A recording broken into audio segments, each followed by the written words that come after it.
Good evening and welcome. Thank you very much for coming and joining us. It's Friday. Yay! Bank holiday weekend as well, 3-day weekend. So I hope everybody's, well, I hope you're not working. I'm not.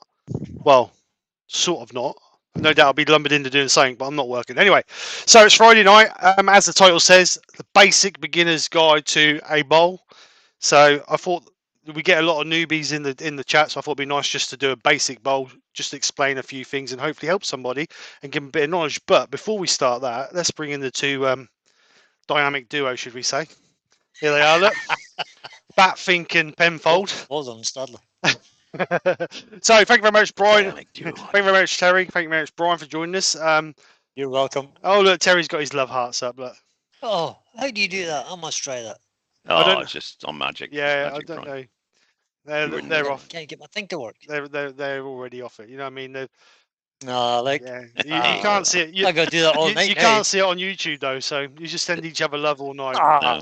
So, I have an elm blank Oh. on the lathe. It's a bit wormy, but it's a piece I bought from English Woods, and it's the last piece. So I just want to get it out of the way, really. I'm hoping we can turn it small enough to get the worm out of it. If not, we'll try and make a feature of it by texturing it around the outside just to get rid of the worm. But I'm going to go over to the lathe. These guys are going to welcome you in. So Bye, Steve. bye. So I'll see you guys over at the Bye, lathe. Steve. Go away, Steve. Goodbye. Bye, Steve. Bye, goodbye. Well, look at that. Look, first we got in Colin. I haven't seen Colin first for ages. Wood Wizard Robbie Colin. Bruce Watts is in. Weeval is in. Brian Watt returning. I'm in. Steve Ash, Lerner Turner. Door 60. Dave Oatey. Steve Fleming. Can't help you because my chat's disappeared. Chance nice. disappeared. Todd of Glencoe Woodworks is in. And Barry's Wood Creations. Better get your chat back then. And further down. Oh, they're I'm all going to gone. move over to the other screen. Graham Brown's in. Doug Miller's in. Robert Hodge Woodworks is in. Got to get a cloth to dry on, clean my glasses. Flying down through nearly there, actually, I reckon. It's only Chris Wood Creations is in. Terry Bartlett's in. Dave Oldie, I think I said that. TC Woodworks is in. And further down the chat, Susie Woodturner, Swiss Woodturner. Andy H returning. And that's Harry Chitty's in. That's Nigel Foster. And that's about it. There's 6 watching. Six watching. Thanks for coming in, everybody. I want to make stuff in as well. Nick Cathers. There are 43 people watching, Steve. Don't listen to them. Right, so let's face this off first. And Gary Glass is just. So I'm using a 1/2-inch bowl gouge just to face this off.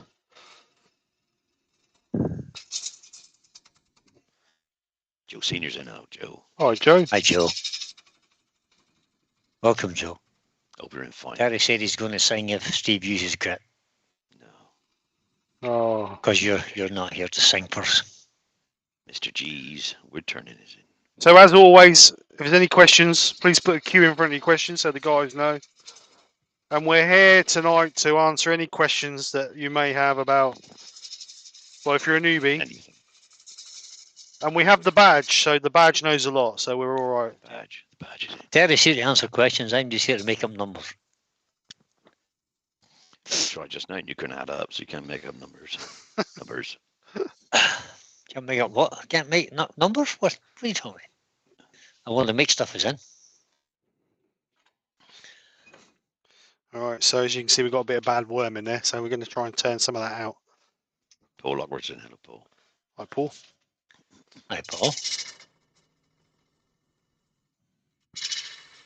Perhaps if this is for beginners, you need to do something about mounting for them. Sorry? Paul Lockwood says, perhaps if this is for beginners, you need to say something about mounting for them. Okay, I will, Paul. Just give me a second.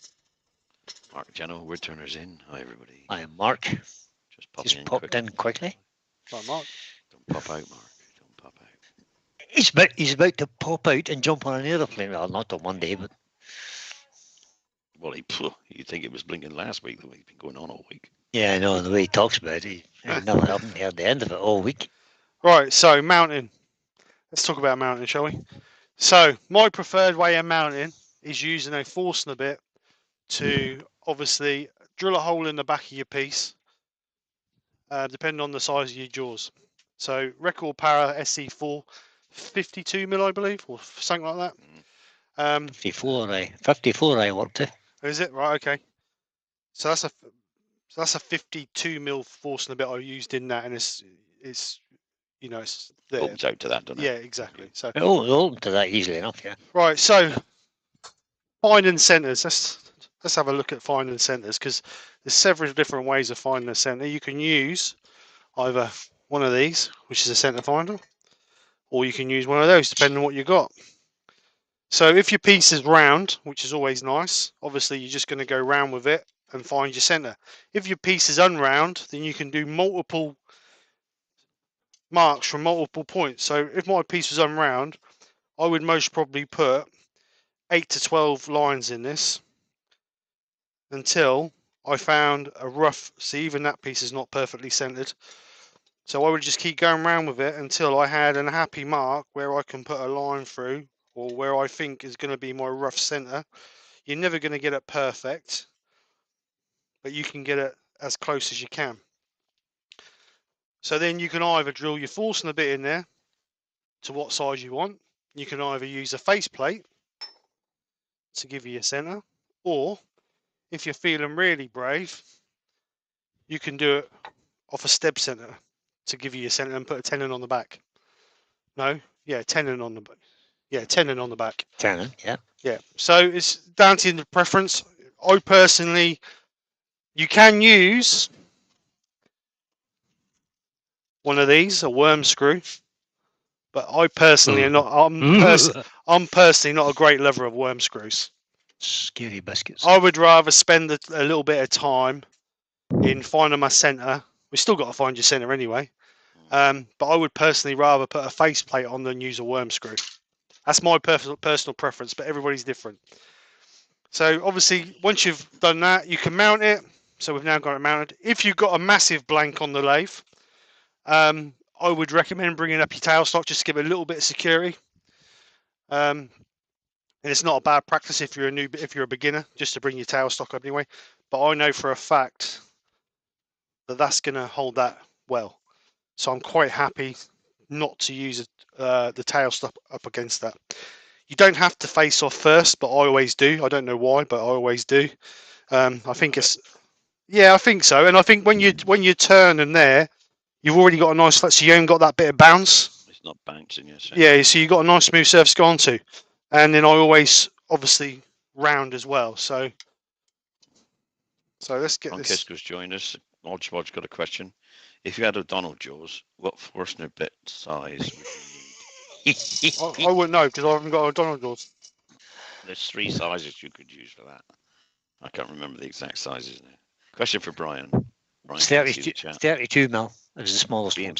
Being based in Northern Ireland, Brian, where do you get your Starball? I've just answered that, Terry. We don't get Starbond. I haven't yet found a supplier in Northern Ireland. So the last time I bought some, it was from Amazon. Dad's in, by the way.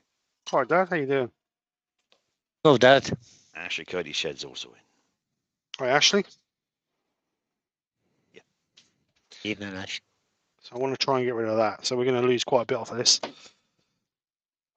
And I'm going to lose some of it when I turn the bowl off. But if I can get rid of some of that. What depth is this piece of wood to start with? This piece of wood is... Andrew from Wivey Wood Shed's in it. 4 inches? It is 90mm deep. 90 mil, just about 4 inches. Yeah. By 220 wide. Or, yeah, 220 wide. But I reckon it's going to be about 200mm wide by the time we finished it.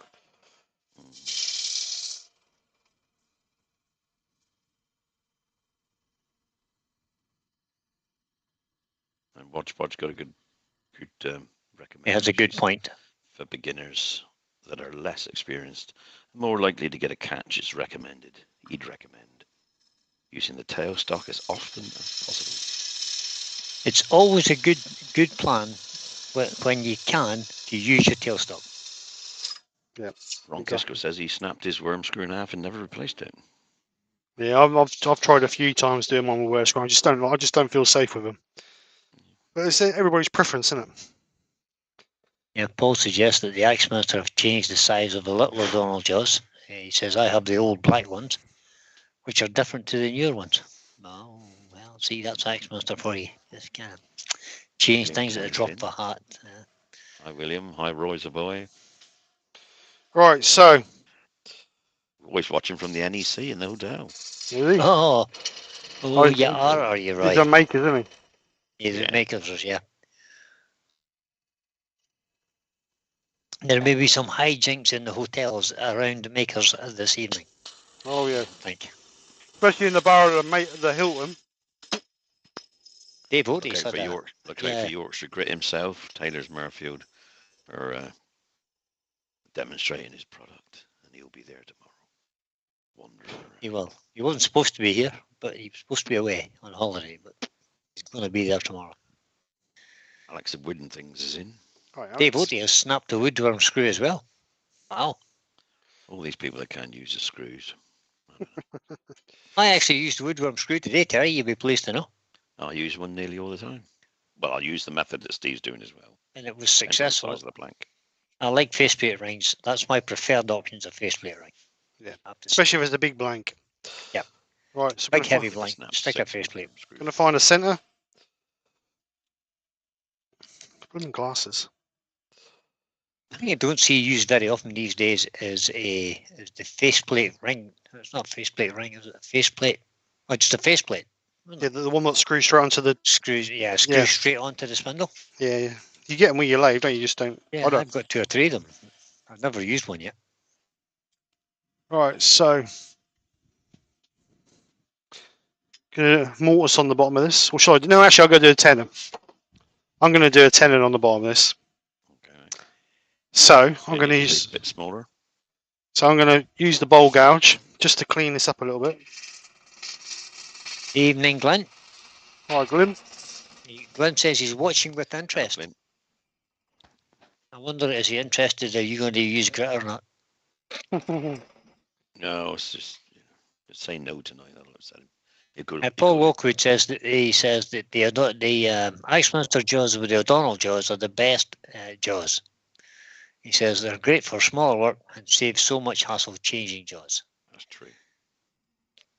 Could be fair enough comment, Paul, but I have already got 5 record power jaws or chucks that I have Chucks to bought go with over the couple of years, and I still think that the Axminster jaws are too expensive, or the chuck and jaws are too expensive. You could say that, but if you weigh up at the price of 3 chucks, don't know, or 4 chucks. So what's Well, all my chucks have been bought second hand, apart from one. So what's the internal size then, Brian, of the record SC4 chuck? 48, I think. Don't get it wrong now, because you won't be able to fit it. So if I do 50. She should, for beginners, it's a good idea to have your chuck. So if you had it mounted on a woodworm screw, you could have your chuck set to one side, make your tenon, and then test fit your chuck on it if you weren't 100% sure. Yeah. Well, I have got another chuck there, but it's got different jaws in it.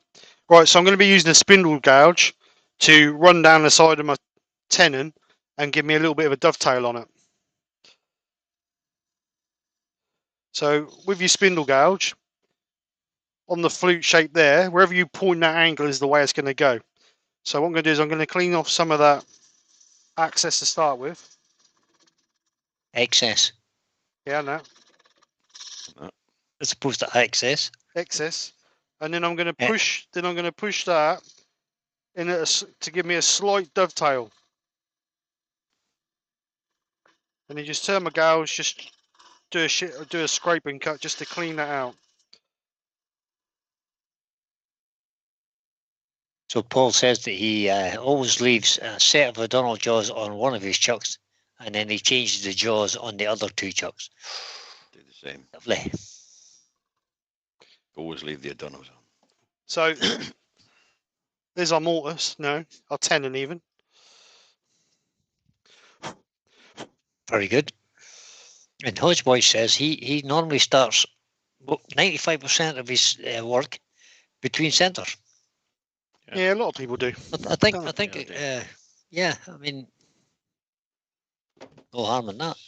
One It's of secure on the ways of lathe. doing It's it. not going anywhere if it's between centres. No, and I think a lot of people actually start off because we use quite a lot of blanks that are pre-cut to round. A lot of people I've noticed only ever use what they've cut themselves. Yeah, chunks. Yeah, so they're not. Oddly bits on it. Yeah, so they're out of shape and this, that, and the other. So with that, obviously, it's better to go between centres because you ain't got to worry about trying to get a nice flat surface on it, have you? Right. That's it. I want to make stuff. Says, what length of hope handle do you mainly use, Steve? On my half-inch gouge, the one I just sharpened, I've got the large handle, so it's the long handle. Don't know if you can see it on there, can you? It's really coming onto a different camera. Turn them off. So on my half-inch gouge, I've got the long handle. On the 3/8, I've got the medium handle, and on the 10mm, I've got the small handle because obviously you don't need that much leverage. But I have got a spare long handle if I needed to for the 3/8. I use the medium handle mostly. Yeah, I have to say. I must admit I use my 3/8 gouge more than any of the others. Yeah. I'm only going to use the half-inch on there to get rid of some material a bit quicker. Roy's boy saying, what angle is the hope gouge set at? My hope gouge is 45, Grind 40, angle. yeah, 45, 45. So what camera are we on? Let's go on that camera. So as you can see there, Yeah. 45, 45 is the angle. 45, 45. That's what mine are set up. Yeah, and I think that's what they come as a standard, I believe, isn't it? Yeah, that's Yeah. the kind of standard factory grade. Yeah. Right. And I know a lot of people change them, but I get on quite well with that, so I just stick with it. So let's get rid of some of this overburden. Right, so several ways you can either get rid of your overburden. You can either do share cuts or you can do push cuts. So I'm going to do some mixture of both just to try and go through it to explain to people. I don't want to lecture people, but obviously some people don't know. So share cut, what we're trying to do is we want to cut on this cut-and piece here as a blade, lifting it up so it's flat is a scraping cut, and we don't want that because it's going to leave low. It's just going to tear the grain and make it look awful. So we want a share cut, which is like a cut in action. So we want the timber to come down and pass the edge, our cutting edge, and act as a knife blade. So the way to achieve that is to hold your handle really low, come into it, and basically ride your bevel, and gently lift your handle till you feel a cut, and then you've got your share cut, and then just gently move back to give you a cut. Making sure you keep that handle low, because if you bring your handle up like that, that's a scraping cut. We don't want that. We want a share cut. So we want to cut it and not scrape it. So just keep bringing that around. Helen Jenkins has joined us. Good evening, Helen. So that's your share cut. The other way is a push cut. So basically the same as any other cut. So you want to be handle low. That's that tool rest a little bit high. We just mentioned something that Paul Lockwood just put in again. Paul says that most of his wood comes from a local sawmill that's sold for firewood. Works out less than 50p a blank. Oh wow! I have to say that that's a good idea because I have a local wood processor guy not very far from me, and he sells great big 1-ton bags of kiln dried hardwoods, mostly sycamore and ash. For 85 quid for a ton bag. Thing is, if you got 20% of it out for firewood and still burn the other half, it's still cheap, isn't it? Exactly. Yeah. 10% really. 10% out was good. Right. You know. So push cut. We're going to bring our handle right low, ride our bevel, and then just going to lift our handle till we find the toe of the gouge starts to bite, and then push it through.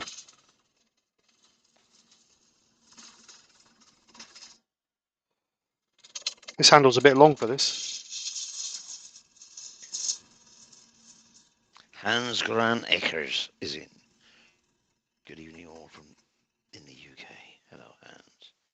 So again, Evening, Hans. handle low, bring it up till we find the toe to bite.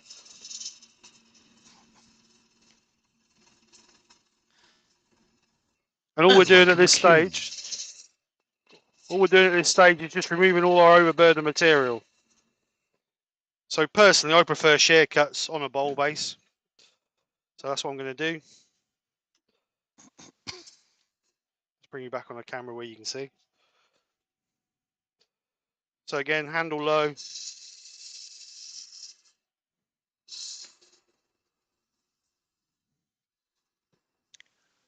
We're going to keep bringing that around until we got a natural edge or a natural curve to our bowl. You see a lot of new turners turn what they call a dog bowl, where it's just square sides and in the bottom. Brian's favourite. What do you mean my favourite? The cheek of you. I don't think I've ever turned a square edge bowl, a square sided bowl. So if you want to see a really good explanation about bowl shapes, go over and check out Martin at Hampshire Sheen. He does some really good tuitions about bowl shapes. Explains it really, really well. We're just going to keep moving this up.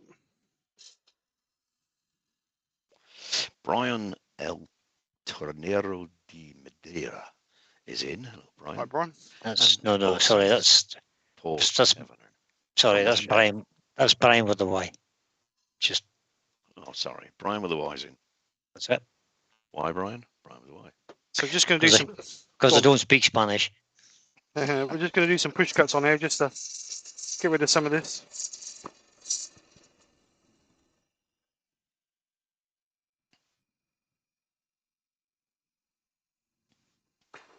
And when you're doing it, try not to ram the gouge into the piece because it'll end up just bouncing off of it and not being a very nice finish.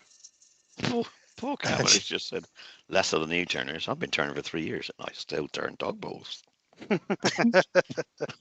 Oh! Oh, he did say, did he say run a canoes? Oh dear, oh dear.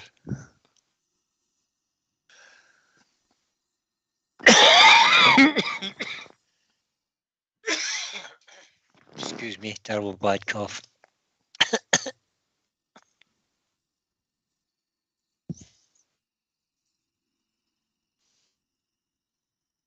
When you're trying to pull around on a big swoop, trying to get your stance right. So you want to stand where you want to finish, because obviously when you're pushing in, you might be uncomfortable here, but you're going to be right on your final cut. So don't push hard onto your gouge. All my thumb is doing is just gently laying a little bit of pressure on it just to hold it onto the tool rest. Stuart and Gourley has joined in. He's obviously not been paying attention, Steve, because he says, "Did I miss this month's quiz?" Yes, you did, Stuart. Yes, you did, Stuart. It was fabulous. The quiz was amazing.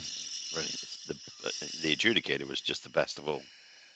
Well, I'm not so sure about the adjudicator. The quiz master was absent, but never mind. We all missed it.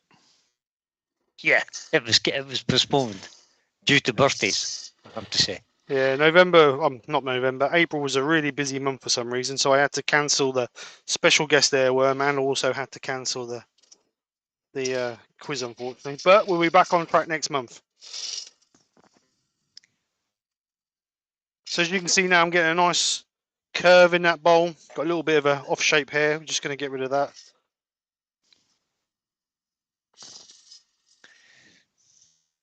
And this is where you can use your nice gentle shear cuts just to refine that shape till you get what you want. You get to slice the woodworms in half. There's absolutely nothing wrong with dog bowl shapes, Paul. We're just whining a bit. It's fine. Yeah. There's nothing wrong. We're waiting for somebody but I to do bite agree Paul, with, and you did. Yeah, and I do agree with Paul about turning pine. No, pine's lovely. Because pine can have some superb grain in it too. Yeah, definitely. But it is really soft. But I'll tell you what it will do. It'll teach you better tool control. Yeah, I practiced a lot of conifer. Yep. Because I cut some conifer trees down they were like a foot across, and I had loads of that. I used to just practice on that. Neil M's joined us, by the way. Good evening, Neil. How you doing? I'll tell you something. If you can get a good finish, a real good finish off the tool on a bit of pine, and all the rest of the woods are easy. Yep. Softwoods are always the hardest to get a good finish on, aren't Yeah. I would say I practice a lot on pine. I do lots of beads and coves on pine. With your skew chisel. With my skew chisel, is right. Not so much coves. I can do shallow coves, but not deep ones. Right. Can be done, but it's difficult. It can be done, yeah. So I'm not going to be able to turn It's all that more- worm out there because that'll all be gone if I do. Be too small, but well, Is it Yeah, that worm. bad that when you hollow it might disintegrate? That's what it's really soft. That is really, really soft. Perhaps I'll turn it out, then I see if I can turn it out. Yeah. Mind you, no, I'm gonna. No, it's only a demo bowl. Yeah. I'm gonna leave leave it. I'll Leave it. I'll soak it with sand and sealer, and hopefully that'll be. We'll put some embellishing wax in and make a feature of it. Right, so that's the shape we're going to go for. Nothing high tech. What we'll do now is we'll sand it, then we'll sand and seal it, Yorkshire grit it, and then we'll do a little bit of texturing on it. I think just to give it a bit of character. Have a swig of my drink. And them cameras focused, yeah. Yeah, fine. Right, so sand it. I'm not watching you turn anyway. Oh, thanks, mate. Thanks for the support. Val has just said, question. Do timber merchants coat pine with the weird green stuff? No. Val, that's a protective coating that's Pressure on some kind. It's pressure treating. Yeah. Don't be turn- turning that, Val. No, Don't definitely turn it. Don't be turning that. It's kind of poisonous. And be careful because some companies use Carcinogenic. brown. Some people use brown as well. So. Right, so It's carcinogenic as well, so don't be Yeah. breathing it in. Don't be turning it, Val. In no circumstance should you burn it. so always make sure you No. got good extraction as well when you're turning.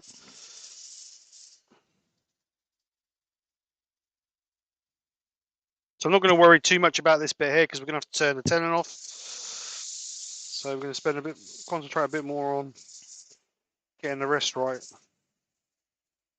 Ron says he lives on the edge of the boreal forest in Canada. Coniferous trees abound. Lots of practice pieces.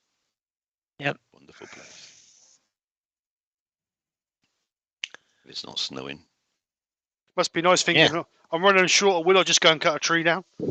I'll just nip out and cut a few of these trees down, yeah. Wouldn't it be great? Walk 300 Andy- yards away, cut a tree down, and it lands on your workshop. Yeah. Andy suggests that Andy H for turning suggests that U is a softwood. Technically is, yeah. But it turns and produces a beautiful finish. It does indeed. Very much so. It's actually a super wood to turn. One of the best. I'm turning a piece on. I'm turning a piece on Monday. But there we are. I'm going to try a fancy shaped vase, vessel, olive form, whatever you want to call it, on Monday night. Nice. You could turn out a Out of square bowl. a 10-inch by 6-inch piece of U. You never know what's going to happen. You never know. If we could end up with a toothpick. But I'd we'll like to- use it for your teeth because you poison. Yeah, being you. That would be impressive. You could hollow form a toothpick. Yeah, I know.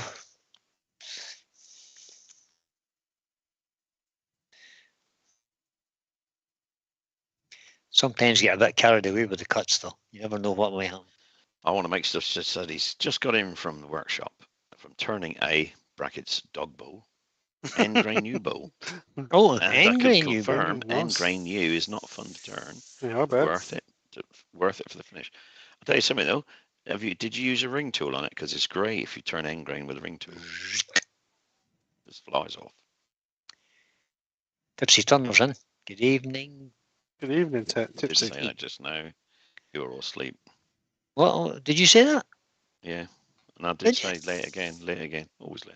Oh, did you? Okay. Yeah. Well, that's okay. Don't worry. We don't Yeah. mind. I must have been somewhere else. Somebody make Brian up. I must have been somewhere else at the time. Right, last grit, 240. Off for the fairies. So- Pete Twisted Trees is in, by the way. Hello. Leprechauns. Oh. Not the fairies, leprechauns. Pete's been out of the chip shop. Oh, Pete. Pete. Don't say I'm a tea yet. Don't say that, Pete. Pete. Benjamin's in. Hi, Ben. Stand by your What's up, bed. Ben? Stand by your beds. Hi, Ben. Hey, evening, Benjamin. Good evening, Ben, says the witch. Evening, Ben. I'm coming to see you, Ben. I'm on my way. Right, Oh, so look behind that bowl. Look at that. Oh, look. Look at the, Look. oh, look at it. Strange, dangly little legs. Look.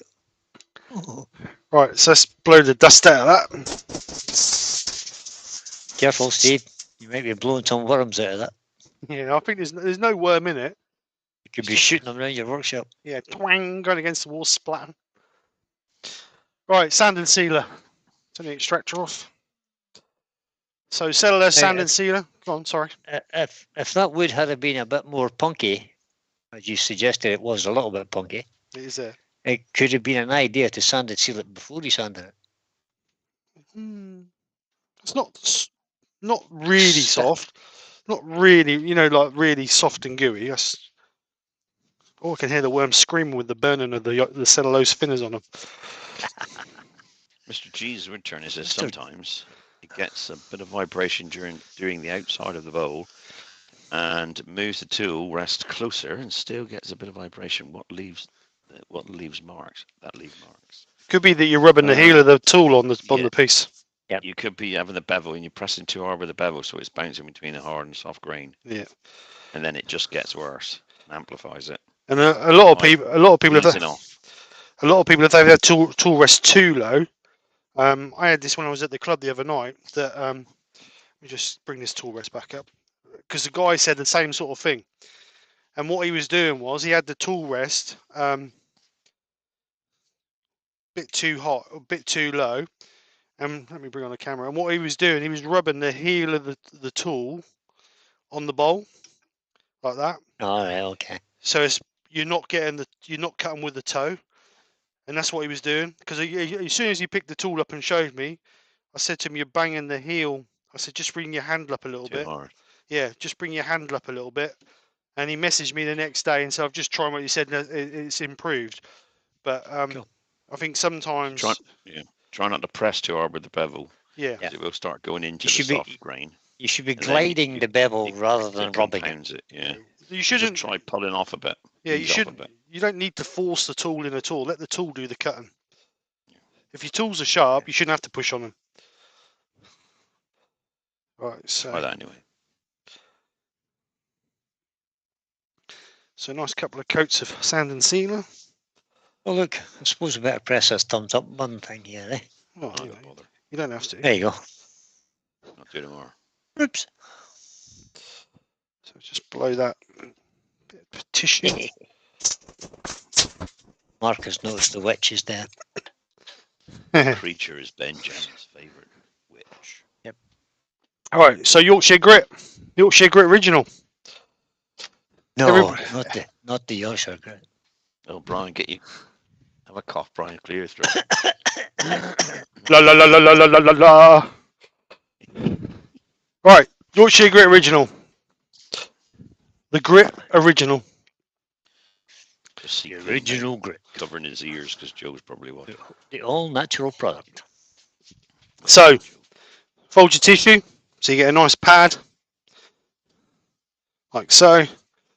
Nice Mark amount. suggested you should float the bevel That's over the- the timber That's the word.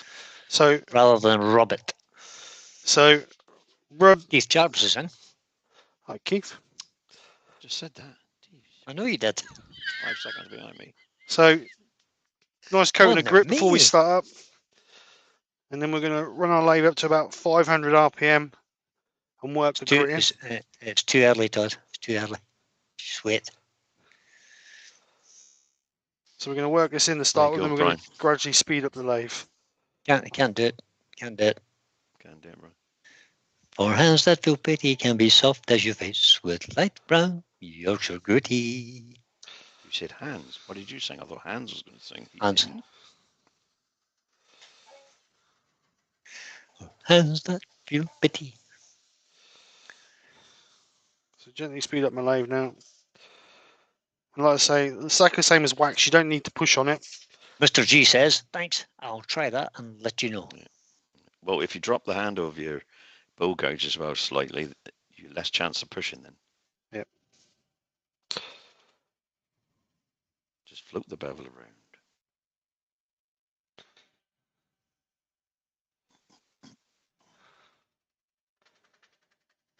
So spend a bit. Says, yay, Brian. Spend a bit of time on the grit. Spend 3 or 4 minutes working the grit in, because you will notice the difference if you spend the time on it.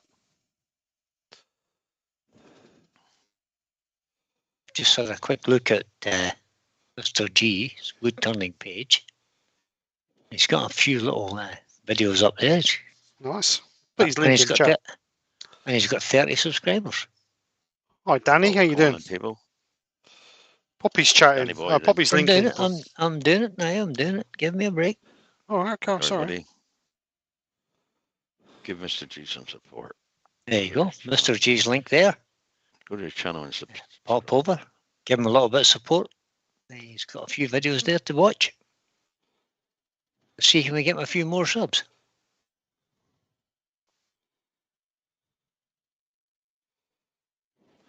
Lewis, the Klondike Craftsman, has just joined. Oh, good Hi, evening, Lewis. Lewis.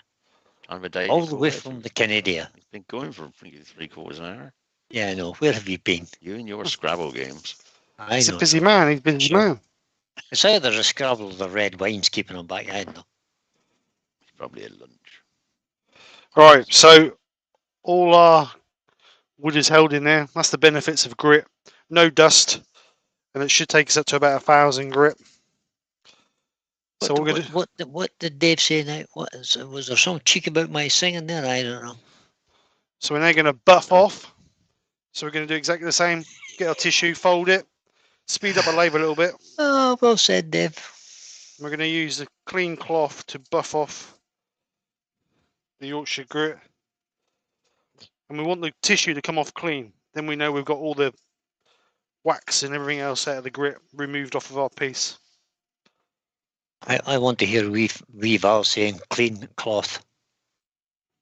Clean cloth. Because it won't come out clean cloth. You have to get her onto earworm and I'm gonna ask her earworm next week, I think.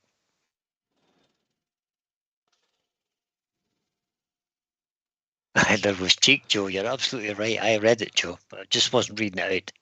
I wasn't falling into that old trap. So need a clean bit of tissue. Did you say Lewis was in?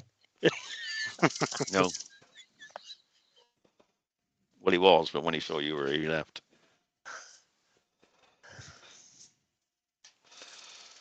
Right, so our tissue, well, I've still got a little bit there. Let's just go a little bit more. Here, Val, I think we should have a Scottish evening.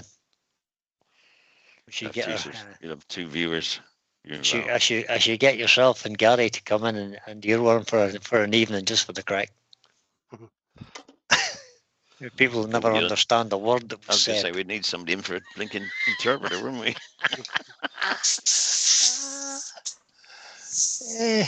You're a clean clit. Very good, Val. Benjamin says, I mentioned Yorkshire grit to another woodturner the other day. They've never heard of it. So you can send me a commission, please, Joe. You'd be surprised, Ben. I mean, Terry went to his local club in Portsmouth. Was it Portsmouth, Terry? Plymouth. Portsmouth, isn't he, on 200 mile away? Yeah, Plymouth. Oh, Plymouth. Plymouth Woodturners. And only three knew of it. only 3 people put their hand up when he mentioned Yorkshire grit. Yeah. It was the same It's when amazing how many people don't know about Yorkshire grit. It was the same when I did the demo the other night. Exactly the same. I was sand up to 240, and I said, wouldn't it be amazing if there was a paste or something that we could sand up to 1,000 grit without creating any dust? And this bloke looked in front of me and said, yeah, that'd be amazing. My workshop's always covered in dust. I said, I might just have the product for you. So anyway, I sand and sealed it. And I said, so who's heard of Yorkshire grit? 30 people in the room, nobody put their hand up. Yes. And I was like, well, other than Barry. And And I was like, really? So, yeah. Right. That's blown all that out of there. I can let you know now. They've all heard of it now. They've all In my heard it. Woodturning club. Yeah. Pete from Tristan Tree says, Benjamin, successful recommendations are rewarded by Joe coming around and serenading you in person. Right, so what I'm going to do now That'll teach is... you, Mr. Jamin. So what I'm going to do now is I'm going to put a little bit of wax on there. And then I'm going to put some embellishing wax over the top of it. So I'm going to use some wax 22. Make a feature of the wormholes. Yes, definitely. So going to give it a coat of wax 22. Tank with wormholes.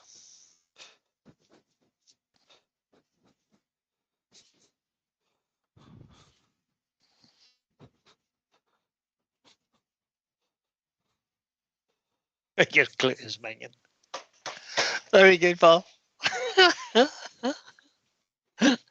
Right, so buff that up. Oh dear. And Wood Wizardry by Colin says he's still waiting for his Yorkshire Grit sticker. Yeah. It'll be a while waiting, mate.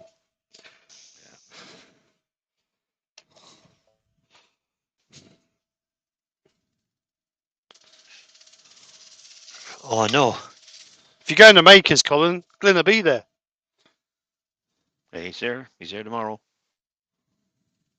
He's there tomorrow. Yeah, but he'll be there all day tomorrow. He says he's going to avoid the queue and appear around 11 o'clock-ish. They'll be wandering around all day. So if you accost him in the aisles and say, "Where's my sticker?" That's what everybody should do. Where's my sticker, Glenn? Right, so we're just going to buff that. Dave Oaty says he found out about Yorkshire Grit from Mike Walt. When I was... Yeah. When it was only him and Mike watching YouTube. That's about right, Dave, yeah. Yeah, Mike is that old. Right, so Well, what, so you, Dave. what colour embellishing wax over that do you reckon? You've some cheek, Terry. Have to be a dark colour, wouldn't it? Yeah, dark. Purple. Pink. Pink. Pink. Pink and yellow don't go together. Pink Yellow's and yellow. No. I've got purple. I can put purple in it. Yeah. It's just going to fill all the Or worms. green or blue. Yeah, I've got both of those. Yeah, it's an electric blue, though, is it not? It is. Go for it. Shocking Brown colour blue. it is. Turquoise might work. Electric blue. Susie, the Swiss Woodturner, says black. But yeah, Susie would. I think black would be a bit boring. I think we need something. Like last time. I think we need to brighten it. So what do you want? Electric blue, purple, or what was the other colour you said? Green. Turquoise, yeah. Turquoise. Green. They don't do. Green. They don't do turquoise. Oh, okay. The green is shocking. Well, if you mix the blue and the green together, you might get turquoise. No, you won't. You get. No, you get a nasty colour. Yeah, it won't be right. You get a brownie colour, wouldn't you? Stick the green in. And let's see what it's like. If not, then you can blow it out and stick another one in. You want green, do you? Well, No, wait, blue, it's well, bright, wait a it's minute. bright. Todd says, hold on now. Calm yourselves, because Todd says blue. What does the chat think? Susie wants pink. Well, Susie would want pink. She Ron wants says black, blue. Can't make her mind up. Colin says Make your purple. mind up. Come on, Susie, make your mind up. Stick to it. Black, pink. So what's the colour then? Black and pink do what go we going for? together, but yellow Oh, no. will go with pink. We've had two blues. Blue, green, or brown would go. I'm only going There's one two. colour. Don't get excited. Blue, green, or brown would match that colour there. But would complement it. What are you working at, dog? My dog just ran into the office and started barking. Yeah, she wants brown, brown, brown, brown. Oranges, brown. Go lie down, dog. Go on. Right, so what colour are we going for then? Bronze, that's a good one. Andrew says bronze. Yeah, I don't think you'd see bronze on it though because of the. No, I don't okay. think so either. Yeah, I don't I think think you'd- we should Just go something blue. scary. Just Blue. something I scary think, on it. yeah, blue is the this is the Blue colour is of the consent. colour. Electric blue. That's what we're going to go for then. There we go then. Go for it. Electric for it. blue. And if it goes wrong, So- it's your fault. That's it. Need tissue, really. It's a bit dry. that Pete needs- says, Pete says blue. That's sorry, it. Blue it is. hold on. The international colourist, Pete of Twisted Trees, says blue. Right, blue it is then, Pete. Mike's Volt, second in command. Colour. Mike's Wolves to SE.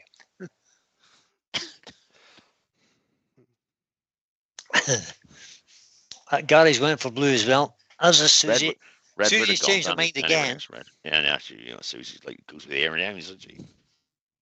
Doug Muller's gone for blue. It's good because we've gone for blue. Steve says well, we Conservative went for colour blue. there, Doug. Good conservative colour. Might use a tub got for the enough. holes. You've got a shocking amount on your hands. Oh no, that's your glove. Sorry. That's the gloves, mate. I was looking for a minute. What was he on about? Yeah, it's more blues than anything other colour, so blue it is. Now, when you said there was wormholes in it, I really couldn't see them, but I can now. There's millions. It's a village, mate. Yes, a village. It's a metropolis.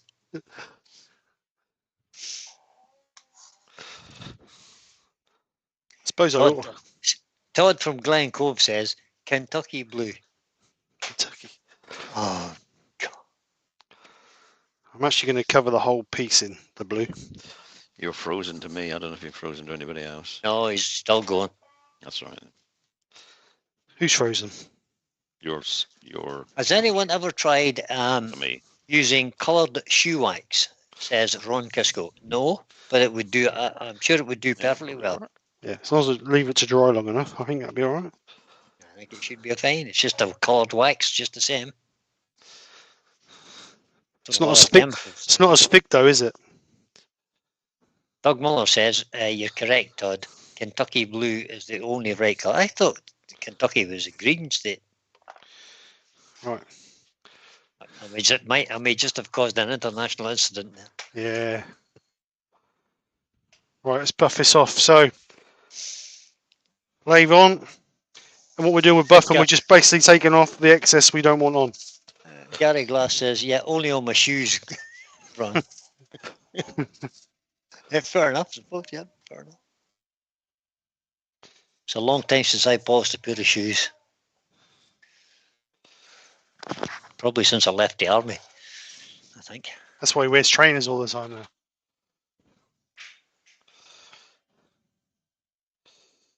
And Mr. G's Woodturning says, question, would you not put the blue wax on before wood wax 22? No, Why? because if you put the wood wax on after the blue, the wood wax will fill on top of the blue and it'll go a misty whitey colour. So normally, if I'm embellishing, I don't actually put a wax on. But because I was only going to embellish that part, I wanted to wax the rest. But obviously, I've waxed the whole thing now, and you can see the blue in the grain. Look. But like I say, 9 times out of 10, if I'm putting embellishing wax on, I don't normally put a wax over the top of it. I either clear coat lacquer it, or I just leave it with the embellishing wax. Because if you spend a bit of time on it, you can get a nice sheen on it with the embellishing wax.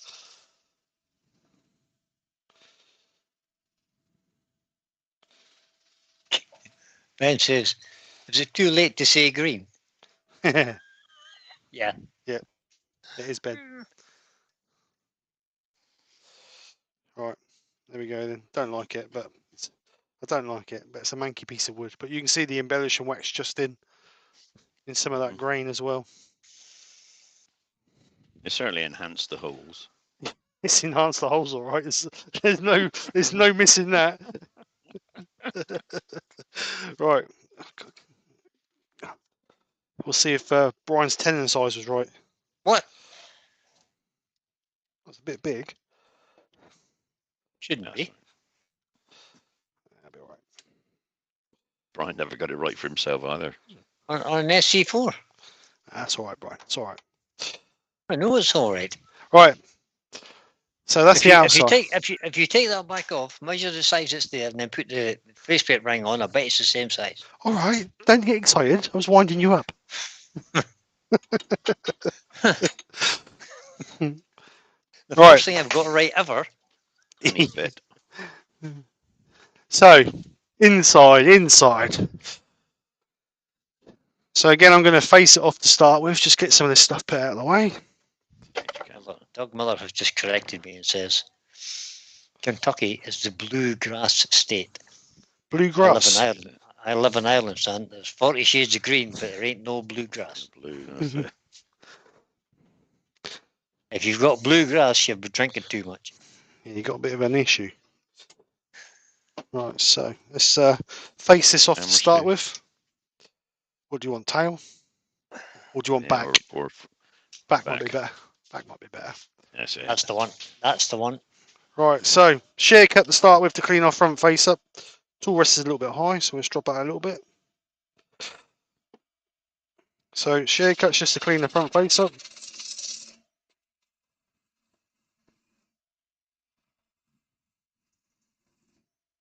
Lovely old job. So now we're going to start taking out some of this middle. And exactly the same, riding our bevel, lift our handle till we get the toe to cut. And you just gently feed in that gouge. Don't need to give that gouge any pressure at all. Let the gouge do all the cutting. You see so many people push on it, when they get to it, they jump across because they're putting so much pressure on it. If you need to apply that much pressure, then you really need to sharpen your gouge, I think. That's always good advice. Sharpen the gauge.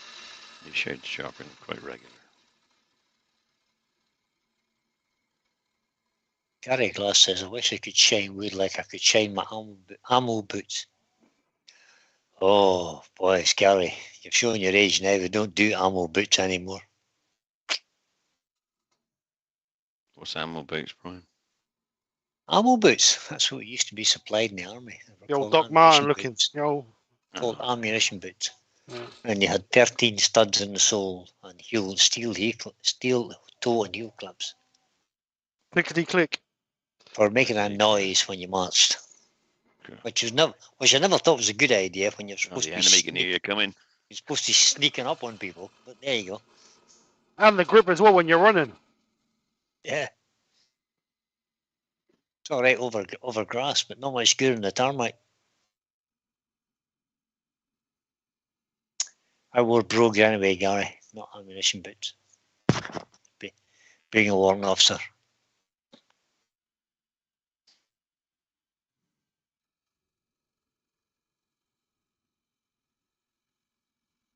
Danny boy, something disappeared. He says, good to catch up with you all. Take care. Oh, See you later, Take care Danny. as well, Danny. Have a good weekend. Benjamin's wondering why his Axminster comment is not coming through. Didn't see any comment, but Axminster comment? Who said that? AGK Woodwork is in. Hello, AGK. Benjamin, why isn't my Axminster comment coming through? I don't know, Ben. It was probably, was it? If it had anything to do with SK114 Chuck, they've been banned from this channel. Brian's banned it probably. I've just banned them. So that's. Gary Glass says we used them for drill right until I left, Brian. Yeah, well, when I first joined in 1969, we had ammunition boots, and then we went to the rubber soles. The luxury of it all. The officers can hear you creeping back into camp after a night out. That's why. Rubber sole boots. It was absolute luxury. AJ. Did you just say AKJ? AGK? Woodworks is in. AGK. Very dusty this bit of wood. Surprise. Take you got your dust extractor on. It's not so much dust, it's worm droppings. I'm not to the worm yet. Droppings. I'm not down to the worm yet. What do you do? I mean, it's a shame, really. It's too thin a side. It's a pretty bit of wood. It's a shame. Oh, I am down to the worm there. Yeah, Gary has just said there weren't much fun in public duties in Edinburgh Castle. Slid all over the show, yeah. The Esplanade was on a fair old slope, so. Right, so I'm going to swap to the 3/8 bowl gouge because I'm doing a bit of bounce on the bottom. So.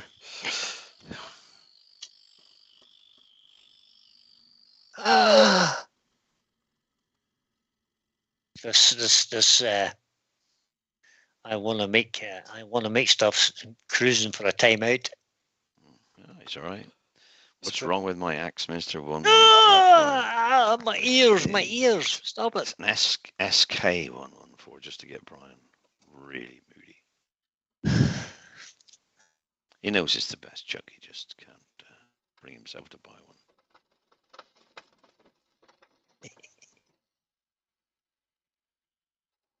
one. Steve Fleming's asking a question, Steve.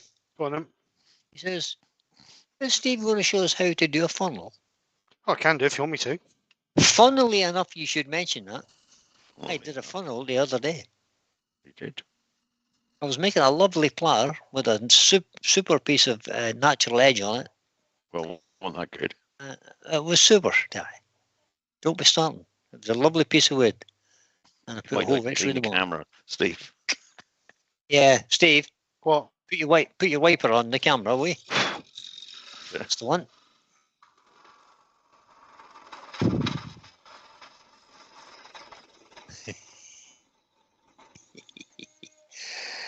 Oh, look who's in. Lionel has joined us. Good evening, Hello, Lionel. All right, Lionel. First you're well. Just in time for the funnel. He's not going to do a funnel. Yes, he Maybe is. inch thick bowl. 1.5 thick bomb. No, well, he can't go too thin with it. It's full of wormholes of the size like they explode. Well, if you go thin, it'll just be a sieve. Be fine. It'll be grand. You can see the embellish back on the inside then as well. Pete from Twisted Trees, you're going to time out as well. Any more of your lip? Oh no, you've got a spanner too. Oh, You can't do that to Pete. oh dear. But I must agree with Pete, the SK114 and the O'Donnell George is such a lovely guy. I'm going to have to start a GoFundMe page because I can't afford to buy them. Just it's as simple as that. You got money you Can haven't you? earned, yeah. I just can't afford it. Woodwork Learners in. Evening, sir. Hi, Andy. Every Scots told me that. Hello, Andy.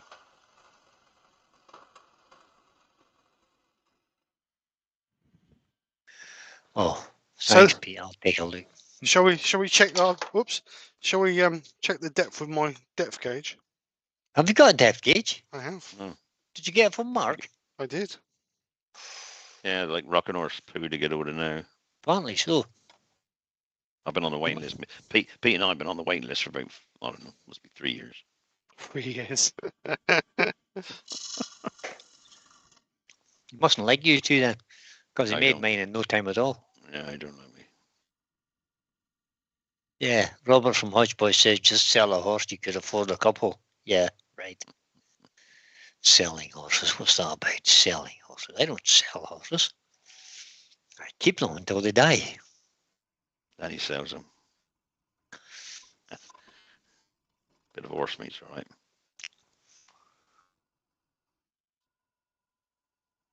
You used to breed horses, Brian, as well. Have you ever done that? Lots, Terry. So slow that tool I rest a didn't know little it was bit. a sensible question, actually. It was a serious question. Terry Bartlett says, come on, Brian, just lift another floorboard.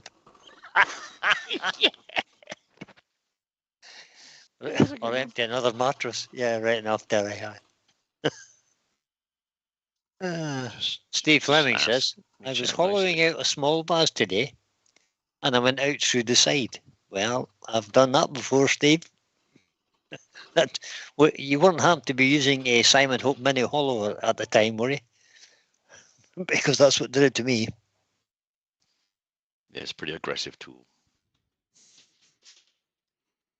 Neil M says, a good wood turner like Brian. Who's he talking about?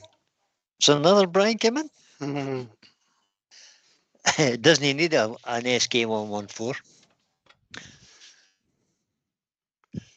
Right, so I'm going to change it to traditional grind now. Give me a bit in the bottom there.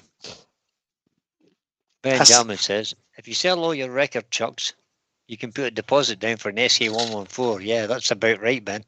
That's how expensive they are. You don't really need a chuck to do Woodturning. When I first started, No, you don't really, no. Chucks. No, exactly. Still do the same. Just takes a little bit longer. So that's the benefit with the Simon Hope gouges. You can have two different grinds on them. Double-ended. Yeah, spin them around. Nice. Yeah. I must get Steve one. of them. Fleming just answered my question about the Simon Hope hollowing tool. He says, yes, I was, Brian. I'm Yeah. not surprised. It's so easy. It's amazing how much wood that little 6mm cutter shifts. Rips out.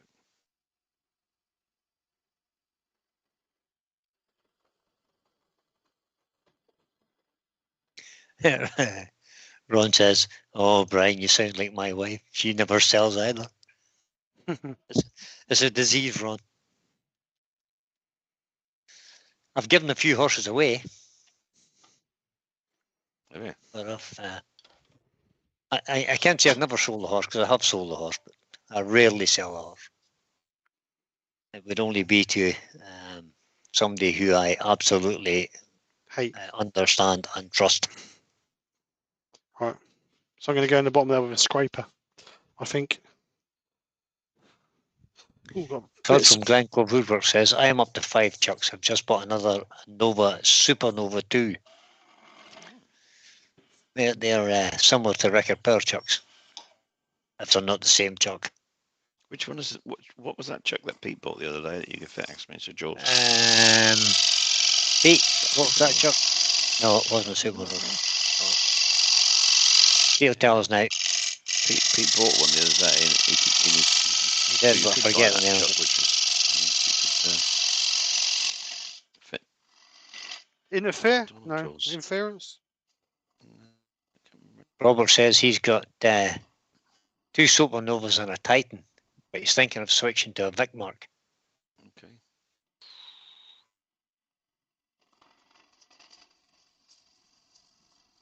Weeval says, a wee foal just been born here yesterday. Only wee fawny brown colour. Oh, Speak gangly English legged. now. Big English. No, that is English. No, It's just Northern English. it's Scottish English. Scottish, in Versa other chuck. words, yeah. That's the one. It was a Versa chuck. Versa So chuck, people, that was it. Yeah. Versa if you, chuck. it's about half the price of the SK1. It's 120 quid is what it was. 120 quid, and you can get carriers to take. Oh yeah, Axminster Jaws. You can get carriers for record power chucks. Can be carriers for Axminster and another one as well. Pete knows about it. He did a little bit. I think he's doing a lot of video on it. Did a video on it. Colin says you're depressing him now. He's only got 2 chucks. I've only got 2 chucks, Colin. The You're rest going of it, to use one at a time, Colin. Oh, Roy the Donald boy Jaws says fitted he's got on an one, SC4 and he's happy C with Jaws it. fitted on the other. I have an SC4, an SC, 2 SC3s and 2 SC2 chucks. The SC2 little chucks are great for small stuff.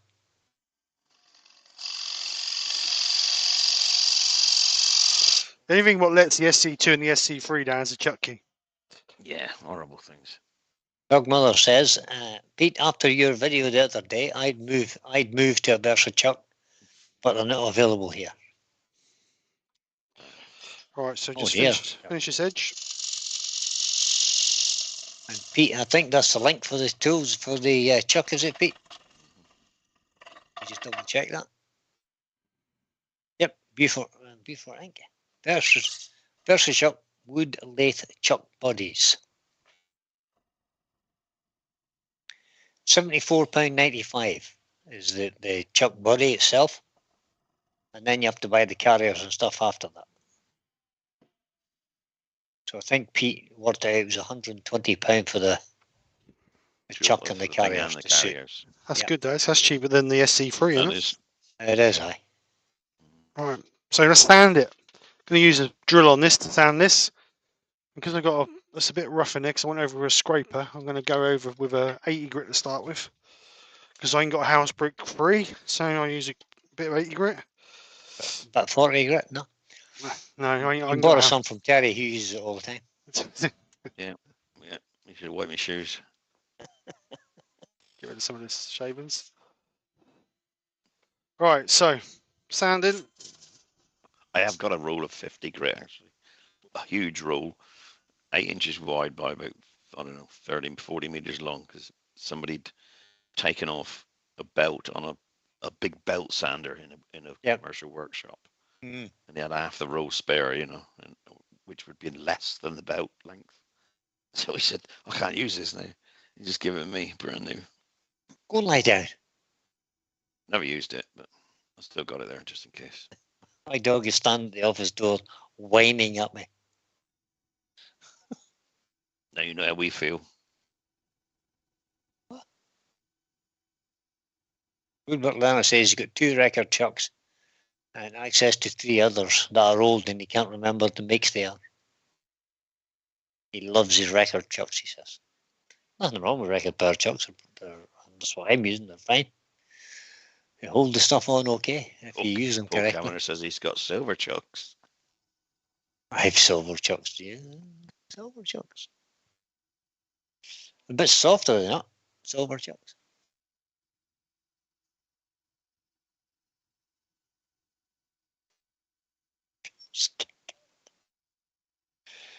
Oh, pal, you've just been confusing everybody with that.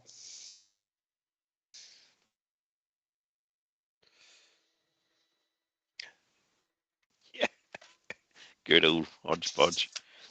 What do you Maybe the mean? dog is like Lassie and something has happened to Maurice, or Morris, actually. Morris. It's Maurice. It's Maurice, not Morris. You go back, check Morris, see if he's all right. We've got 68 lovely people watching and 40 thumbs up currently. Let me just refresh my page and see all that. Oh, I've refreshed the page. You know what'll happen now, of course. I'll get adverts again. I want to make stuff says question. No more 144 chat, I promise. So, okay. Yeah, I mean, 114, 144. What is the best all-round hollowing tool to get? Crown Revolution? Question mark. the best all-round hollowing tool. cutter. Simon Oak 6mm pro For, cutter. for straightforward hollowing, if you want to do any kind of depth at all, I would go for the Pro Hollower. Simon Hope 6mm Pro Hollower. Pro holler. 69.99 it was the last time I saw the price. You can use it on small Take stuff, and you can use it on fairly deep stuff as well. Huge stuff. Under 70 quid. And you can get a Yeah. and you get a cranked end with it, so you can go around Yeah. corners with it. These tiny little 6mm cutters, they're £10 each. They last for ages because you can turn them a quarter of a turn and carry on using them. Yep. And They are really razor good. sharp. It's a carbide cutter, not a scraper. It's got a little cupped cutter, razor sharp. And it There is Todd. fog the Todd- wood out. Todd from Grand Cove Woodwork says the key sucks on the G. I think it means the ST compared to the Supernova. It's the same with record power. I have no idea. I've got 3 different chuck keys for 3 different kinds of chuck. It's mad. All right, so we're going to take this up to 240 grit.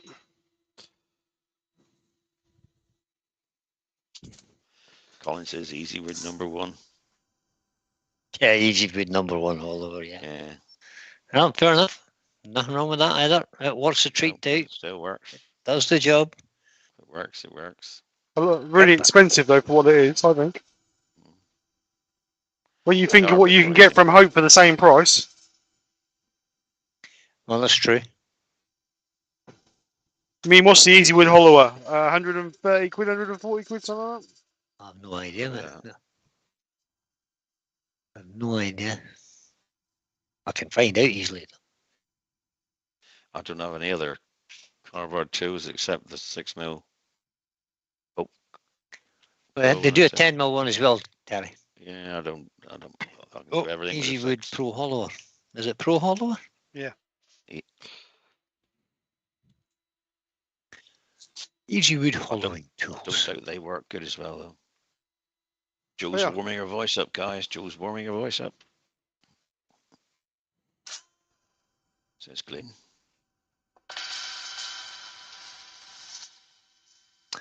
Well, that doesn't tell me a whole lot. Just gives me a description of it. I don't want to. Yeah, Andy H says Axminter's chuck uses a different key for the SK100 from the SK114. Yes, it's another one of those drill bit keys, bloody awful. Don't like it. Yeah, like the geared key. Yeah, blinking awful. Terrible things. Right, so that's sanded up to 240.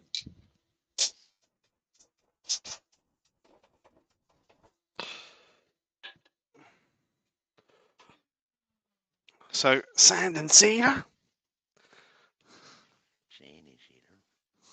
It'll all come out the holes. Yeah. No, it won't. The wax will block it. Oh yeah. The embellishing wax will block it. Thank God this is the last piece I had with loads of wormholes in it. You can buy an easy wood. Easy wood. Not wood easy. Easy wood. That's what we're talking Easy about, wood. Brian. Easy. Huh? Pro Hollower, easy word.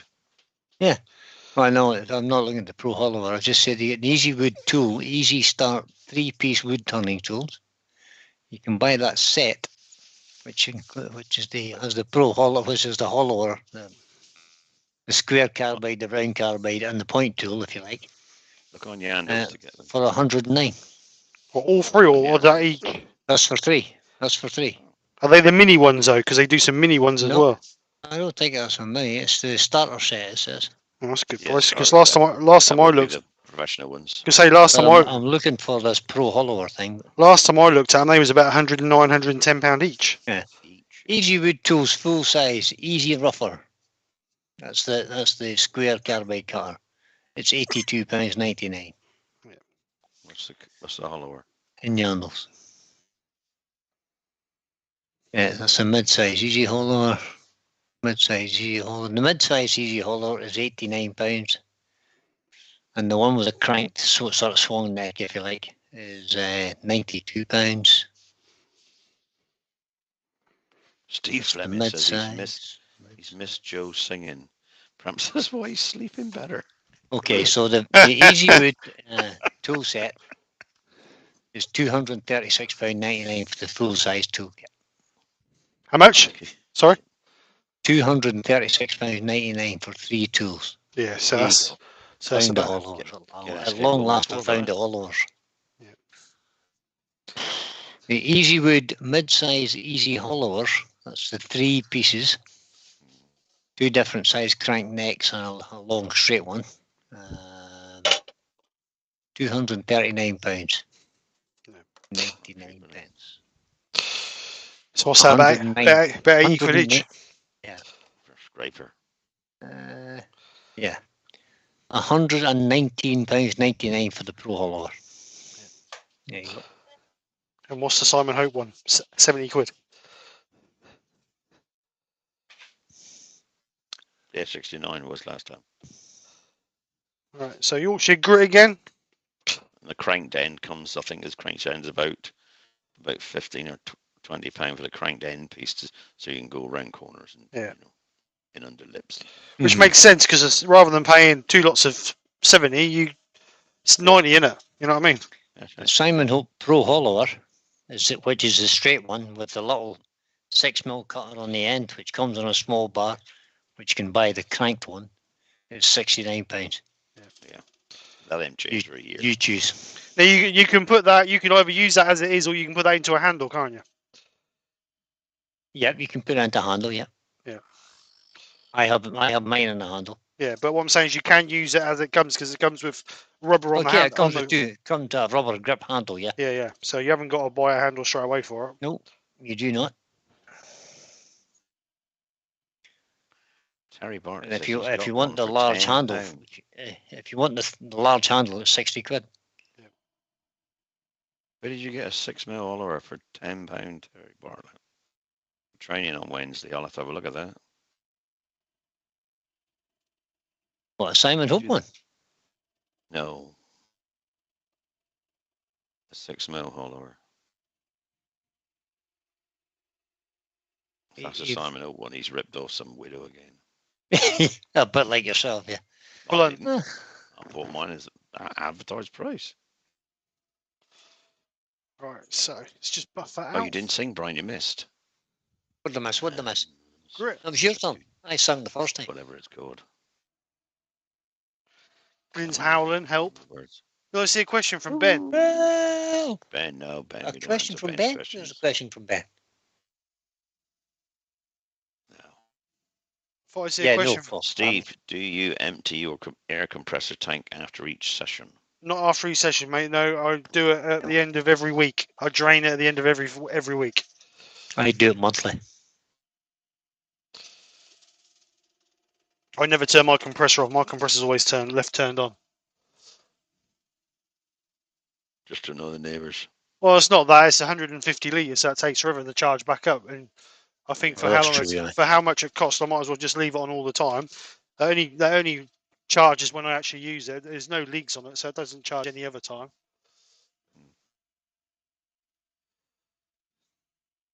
Dave Odie's saying, Glyn, remember when you agreed to, for better or worse. What We've is considering. She's been considering a Axminster mini lathe. Mm. Yeah, well, fair enough. She has she? Mm.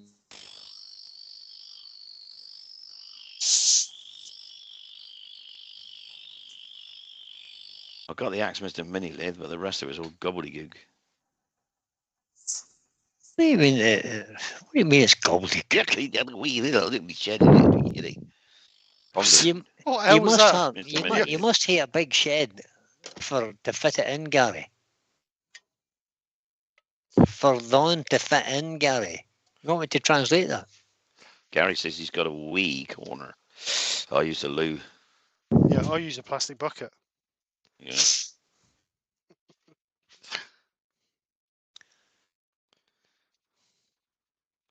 And Steve Fleming thinks Simon Oak tools are very good value for money. So I agree, Steve. That's what I think too. I've not ever. That's what I bought.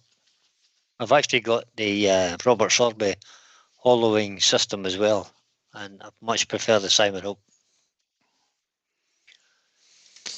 Right, wax it up. And combine that with the Robert Sorby tool rest that holds the hollowing tool. You don't need extra long handles or anything, do you? The steady rest. Yep. The Robert Sorby. It's not called the hollow. They used to call it the Pro Hollow or the Hollow Pro or something. But it's called something else now. But it's a great bit of kit for deep hollowing. Gives you a little bit of security as well, don't you? You know you're not going to rip out your hand. Yeah. Something I should do more of, really, hollowing.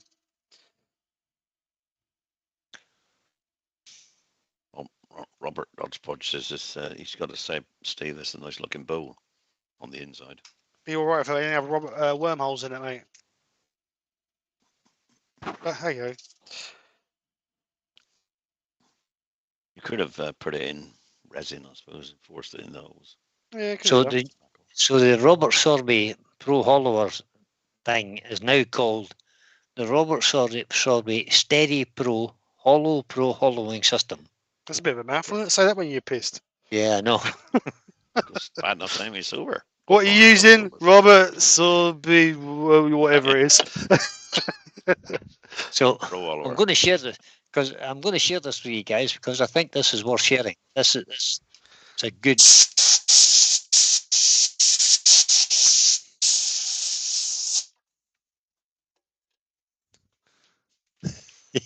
What's he shared? What's happened to my? I don't know. Have another doom bar. Operator error. Have another doom bar. Yeah. No, I've lost the YouTube feed. I've got that many tabs open. Don't know where I am now. Right. I'll have to open YouTube again. Right, so that's the inside done. So we've just got to take off the tenon on the back now then. So let's get it out of the chuck. The other way, Steve. Tab. There we go. You mean Brian Andy? So there's our bowl. I found it. Even with our worms in it, wormholes in it. It looks quite nice actually. It's very nice. Well, shame about the wormholes. That'd be a nice bowl, wouldn't it? But anyway. Right, so let's get that out and let's get the cold jaws in. You're not going to use cold jaws, are you? I am. That's a novel way to use that spanner, Steve. Oh, I know. It doesn't work otherwise. So drop it on the floor helps. Bruce Watts uses the RS 200 KT multi-tip hollowing tool. Can't say I'm familiar with that. So put that one away, get this one out. Whoops, without dropping it on the floor. And I'm hoping these cold drawers are going to be set right since Mark was messing around with them the other day. Was he? It won't fit then. Oh, it's going to be Oh, close. look at that. Look. It's going to be close. So Weaval says, yeah, I'm on an Aldi plastic toy lathe now. Audi. Did she really say Audi? Aldi. Aldi. Aldi. A-L-D-I. Aldi. Oh, that's perfect. Thanks, Mark, for setting them up for me. She would love to have a lathe with proper Morse tapers, so that at least the centres would match up. Yeah, that's what I found with my first lathe. Save your money and buy a record. Buy a record per Herald. Save up for it. What's the other ones they do? They do the 320. Is it the 320? Which is a benchtop one? Who? Record Power. No, the Herald is the That one. as a benchtop model as well. Oh, is it? You Oh, can okay. have bench feet or legs. Oh, I thought they did a smaller one than that, a cheaper one for about 500 quid. I don't think so, do they? Well, Yeah. maybe still do. I don't know. I thought they do. I thought they did like a Well, that's 320. not cheap, I think. is it? Well, it's cheaper I than mean, a Aldi's thousand. going to be about £29, isn't it? Well, it's cheaper than £1,000 for a Herald. Right. What's the oldie one? But you can only buy them. They're older models. They don't make them anymore. Oh, I see. Right. So with cold drawers, obviously no faster than 650. So 800 mine. we want to be. Are they 800? No, 650 on these, aren't they? So the Paul big ones are Lockwood the small says- ones. Paul Lockwood reckons that boat blue looks like the kids have spilled paint everywhere. I'm sure it's 650. You sure? Take it off and have a look. All right, Brian. I'll take off and have a look. What are you looking at now? Speed recommendation. 600 maximum speed 600. Oh, there you go. Is that the big set? Yeah. I don't know. Turn it to 1,000, see what happens. I bet it works. Yeah, it might do, but I'm not going to risk it. They're just covering their backsides, aren't they? I've had one come off this year. I don't want no one come off. Right, so obviously you want to be pushing into it. You don't want to be that way because you might try and if you get a catch, it's going to try and rip the bowl out. So you want to be pushing into our piece.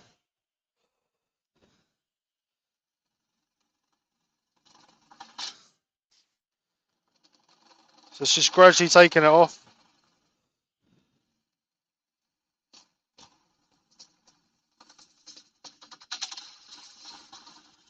Colin says they still make the DM320 brand. Do they? They still Yeah. make them. Yeah, excellent. If you go on the record player website, they're not advertised anywhere. Let me just look.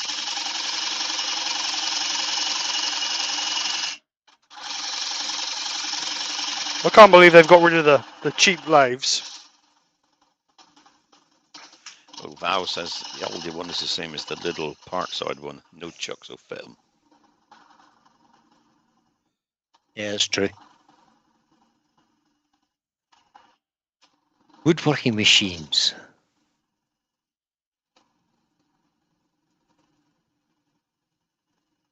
Woodturning. So if you go onto the record player website and look up lathes, well, they do a small one. They do a DML 320. DML 305, All right. which is an M33 lathe. It's £389.99. When you say small, you mean these? Like you can get these little pen turning lathes, can you? Yeah. That's what it is. That's Yeah. what that is. A They're pen really turning lathe. nice. Yeah, it's not very big, but it's They're perfect for well a beginner. made. Yeah. So that's the smallest one. 6-speed mini lathe. Features. Specifications. That's what I'm looking for. Pete Twisted Tree says, Steve, don't worry about the speed of the jaws. They're good for 6,000 and you can cut in any direction. There you go. I think he's looking for a surprise ending to this ball. Yeah, I think maybe he is. Yeah. I'll It's, take your word for it, Pete. So that little lathe does a maximum 12-inch bowl, and it has a maximum of 15 inches between centres. So that'll That's do just the quite a big bowl, 15 inches. the same size bowl. 12-inch bowl, Danny. That'll do the 12 same size bowl as what mine will. 12-inch bowl. Yeah. But it's only got 15 inches between centres. Yeah, but how often do you go that way? You don't. Well, that's do true. You know what I mean? It's very true. I mean, I don't. If you're doing bowls, you Right. only want 4 inches maximum. If you wanted to make a, I don't know, 6-foot standard lamp or something, you just do it in parts, wouldn't you? You Yeah. could, aye. 15 inches at a time, You could. put them together. And then there's the DML 320, which is one you were talking about, Steve. Yep. Which is a bench mounted lathe again. And the spec on it is just slightly bigger. Yeah, I think that's one column of the 320. It's a 12-inch bowl, but it's 510 between centers, which is 510 is what, about 20 inches? Andrew YV Woodshed says he's got a Jet 1015 VS with bed extension for sale. If anybody's interested. There you go. I don't know if Barry's still got his for sale. He had a hobby one, an Axe Minister one, didn't he? 320's got reverse as well, by the way, Steve. Has it? Yeah. The DML 320, has it? Let me see, does it say reverse on there? The only trouble these days is they're just they're not variable speed. That's the only trouble with the fixed speed. The smaller ones are just kind of 6 fixed speeds. But if you can save up and get £1,000 together,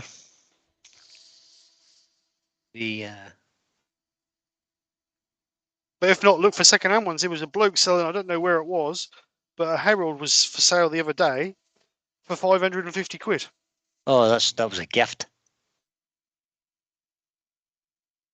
I sold a full size 28 by 40 poolward lathe, commercial lathe for 250 the other day. They do come up for sale if you're willing to travel and pick them up. I bought it back in 1989 and it was still serviced it as well. Changed the belt before I sold it. It was still working perfectly.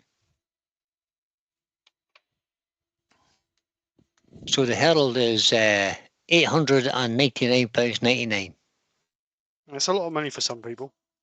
Yeah. Is it? Oh yeah, I understand that. Just learning, yeah. Learning. But you know what to say. Why your last place? I totally agree. I totally agree. But you mean 1,000, especially for people who are on tight budgets? That's a lot of money. Yeah, I understand. Yeah. Yorkshire Git says he wished he could get a Herald for 500 quid. Yeah, indeed you do, Mr. Glenn. Oh, hang on. Yeah. Oh, hang on. Yeah, exactly. Sorry, I know I did you a favour.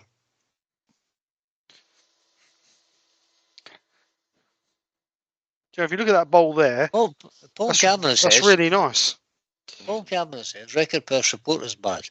I got a Canvac, dusty thing, a few years back, and they're refusing to come and empty it.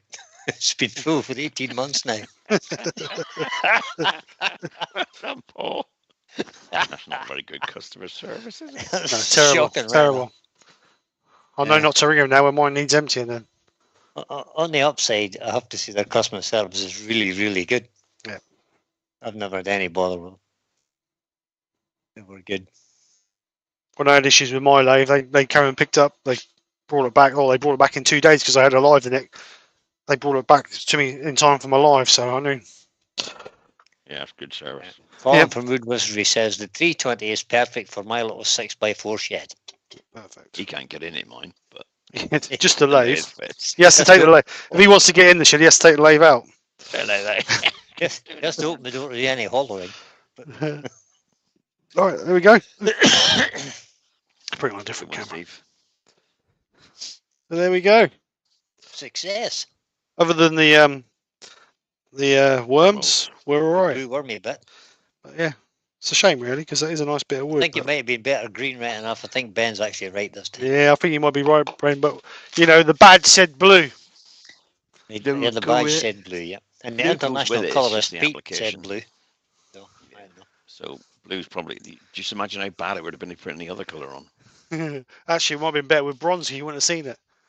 Yeah. That's what Mr. G's Woodturning says he has an Axminster AW 1416 VS. Second Got it second hand. It runs like a dream. Yep. All right, have a drink. I think I'm throat's. You've been yapping so much. What are you waving at me for? Who?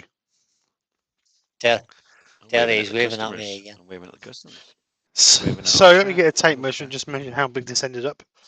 Never. Yay!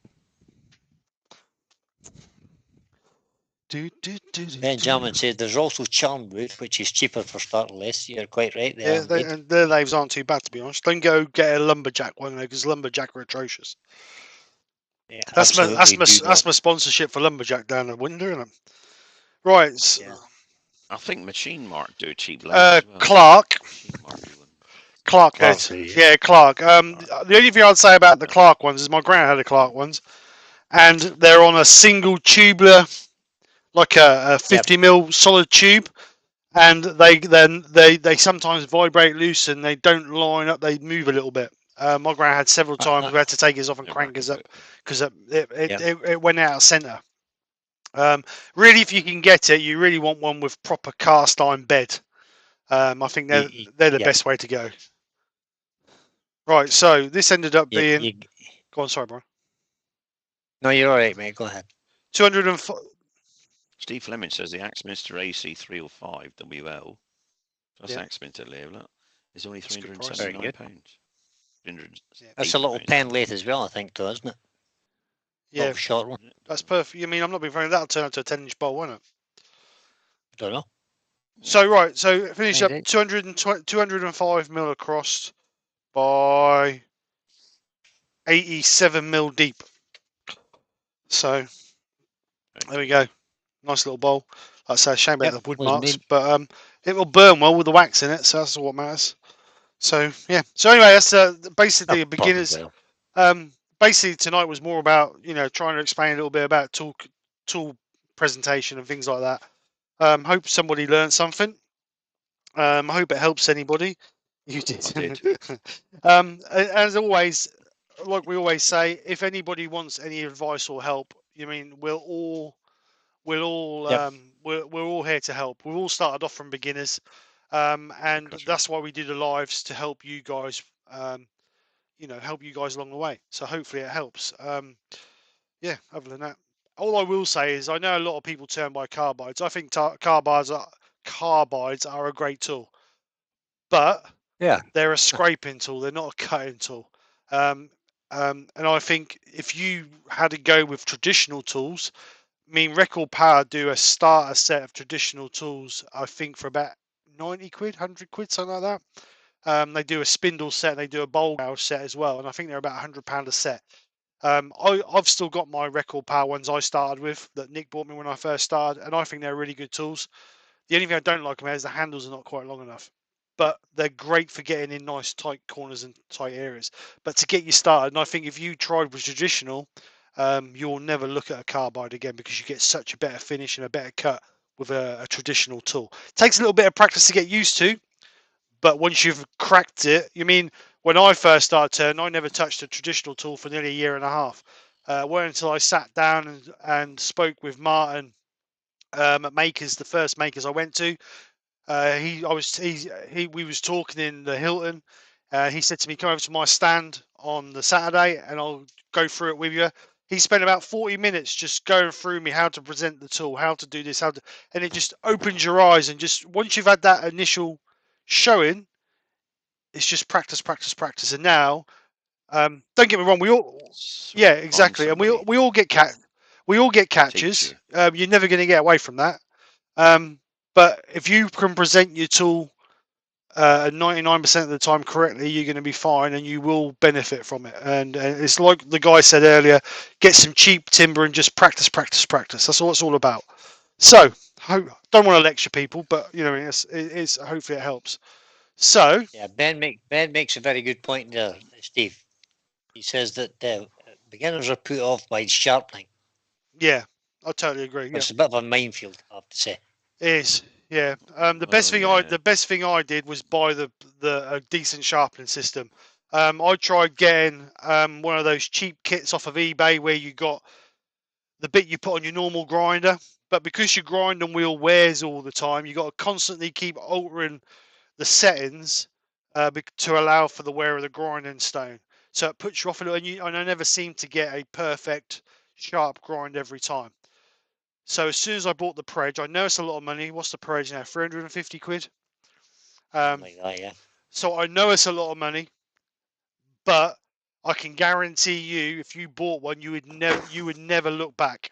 Never ever look back. Yep. You can get once you gouge as a honed, you can get a blunt gouge to a sharp gouge in about 30 seconds or less. It's so easy to use and it's repeatable because the belt is exactly the same place all the time and you lock your tool in the same place all the time.